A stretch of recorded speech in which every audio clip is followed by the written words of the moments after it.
So, welcome to my fan channel. I'm going to discuss Newcastle 1, Fulham 1. I think it was a game where we were all very disappointed. Fulham obviously struggling down there, 17th, currently in the Premier League, a team that have looked like one of the poorer teams. So when we're at home, you would expect us to do well. I think from the game, what I got was very frustrated with the way we gave up possession, very frustrated with the way we didn't seem to have much of a threat. We scored, penalty really probably should have been a free kick outside the box. I think we were quite lucky with the VAR decision. We also got obviously a red card playing at home, 10 men. Didn't really make it count. Very frustrating because probably one of the easier home games in the Premier League. I mean, for me, Joe Linton was not good enough again. He had a great game against Palace and he made a nice goal against West Brom. But let's not get from the fact that, we spent 40 million on a guy who's probably championship level at best. Still, I just find it incredible why we spent 40 million on Joe Linton. When you spend 40 million, there has to be other people in for that player to drive that price. Sometimes I think that. And one of the biggest things that just doesn't sound right about that deal is nobody else was interested in him. No one. There was not a peep. If he was so good for 40 million, you'd expect the likes of Leverkusen, Leipzig, Bayern, those clubs to have been in for him. But clearly, our scouting network is awful because, if I look at him now, I'd say he's probably 7, 8 million at best. And I just think he's not very good. And I really do feel we need to cut our losses. I would love Gale to play with Wilson. I think Gale deserves, more opportunities. Gale has done it for us in the past, scored against big teams. We know he's a finisher. Yeah, he doesn't contribute as much maybe as Joe Linton, but I would much rather Gale start more. Um, I think Jeff Hendrick has been quite poor since he's joined us. Probably played really well against West Ham first game of the season, but for me, he's not really provided very much. Ryan Fraser has been very injury prone. I can see what he does, what he gets down the wing, puts balls in, and everything like that. But he needs to stay fit, needs to put a good run of form. I think Matt Ritchie, we may be seeing that Matt Ritchie's days as a first teamer are kind of over. That own goal was hilarious. Let's, we need to laugh when such a crazy own goal. But in terms of, I always liked Ritchie because he's a good leader. Whenever you go to St James's Park, you can hear him very loudly and very clearly. But his output now is not enough. He doesn't beat a man, doesn't whip the ball in. For me as well, his set pieces were really good when he was playing. It's not been as good recently. He's not providing a goal threat, well, unless you count his goal for Fulham. So yeah, a bit disappointed with Ritchie.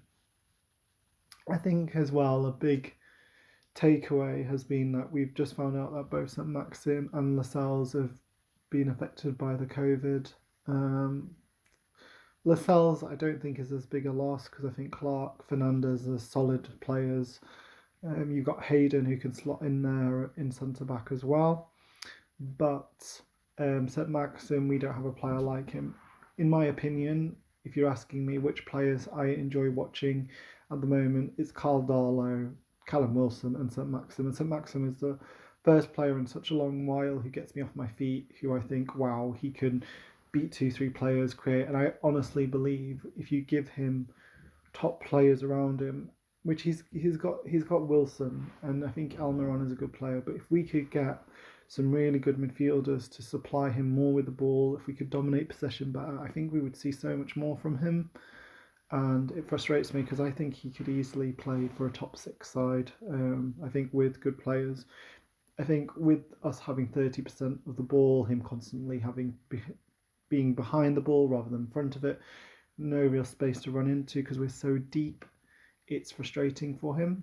And I think it's shown. And he's done this little Instagram post saying, I'm not unhappy with Steve Bruce. Steve Bruce has been very nice to him.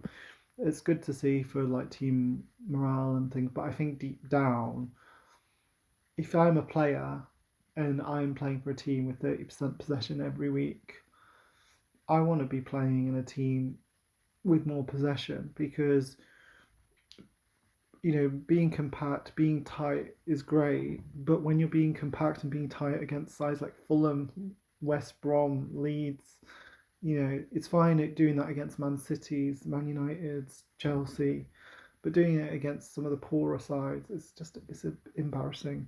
And people say to me, "Oh, what's Rafa? Rafa was like this." Rafa in the games where we played against, the teams in the same position as us, we would match them for possession.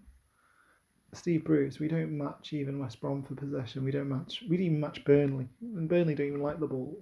Um, and that is the thing that's frustrating me. I also think, if you're asking me why I'm a bit down about Steve Bruce, is I don't really see any progress. I don't really see what pattern of play we're trying to get. It seems that the tactic is try and get Wilson in and hope for the best. And to be fair, he bought Callum Wilson, great signing, cannot criticise him. He has been a brilliant signing. Without him, we would definitely be in the relegation zone. I think we would probably be 19th or 20th without him. I think if you imagine if we just had Joe Linton and Andy Carroll, and obviously Gale coming back from an injury, would not have been enough. So the Wilson signing is great, but we need to think more. Now, this Brentford game is huge. To get to a League Cup semi-final would be so nice for us all. I think for Newcastle, it's been a while. We have had so many times when we thought we're going to do something in a cup and it's not quite happened. And whilst Brentford obviously have got a lot of good players, they got to the playoff finals last year, and they're a good championship team. We really need to win. We need to, and this is, I think, is key for Steve Bruce. I think if he wins, fans would be like, well, he's got us to a semi-final. They would be a bit more forgiving. But if he loses, I think it's gonna be a long time. I think the biggest issue is ball retention. If you can't retain the ball, even and you're atrocious to watch, people will get annoyed. And I think the greatest issue is fans we probably know we've got more points than we deserve, and that is starting to grate on us all. And we kind of know our position is kind of false because we're not really that much better than Fulham, West Brom, Burnley. These teams, we're probably about the same. And I think as the season goes on, we will get dragged into that relegation zone. If you're asking me what we need in January, I think we need central midfielders. I don't want Nabil freaking Bentaleb. I think we need someone who's going to be a proper destroyer and really help Shelvey, because I don't feel we've seen the best of John Joe Shelvey. I also think we need someone because Longstaff has been atrocious this year. I hope Matty goes out on loan, but I think for Sean, he's not been very good. He's made a lot of mistakes.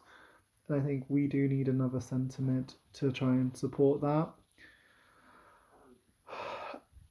Right back, right wing back is another position. I think, Yedlin, Kraft have not really been good enough. Manquillo, all of them are a bit much of a muchness. I would say they're all kind of top half of the championship players rather than really Premier League players. I mean, I'm so disappointed in Yedlin. I had such high hopes for him. I thought he was going to be one of the best right backs, but he hasn't kicked on. Maybe it's due to injury, maybe it's due to Rafa leaving and Bruce taking over, but he really has gone backwards. Kraft is one of the worst signings. I do not understand why we bought him in the first place when we only had Manquillo, just 6 million down the drain, really. But I think if you're asking me what positions, I would go and get a right wing back and I'd go and get a centre mid. There were rumours that Andy Carroll might be going to West Brom. Please take him. I mean, he's just not. I loved Andy Carroll when he was here first time. I thought he would be our striker for 10 years. I thought he was a powerhouse. I thought he'd lead England. He was a one-off player. I remember in particular a game we played against Chelsea where he tore David, I think it was David Luiz, no, sorry, Terry and Alex, and he tore, like, they literally couldn't handle him. Same against Liverpool, really, really good. Looking at him now, he doesn't jump properly, his mobility's not great. I don't even think he has the mobility to get those headers. He hasn't scored. Only Newcastle would give a new contract to a non-scoring striker who's injury prone as well. Just beggars belief that we would go and get a non-scoring striker who a non-scoring injury prone striker is just crazy. I mean, he shouldn't have been. He was all sentiment. So yeah, if West Brom want to take him, I would be happy with that. I don't think he's. I think for me, we need some more creation, so number 10 role, and we as well. So I'd say a right back, a holding midfielder, and a creative midfielder. But tell me what you guys think. Please hit this link in and hit the subscribe button. Thanks very much for listening.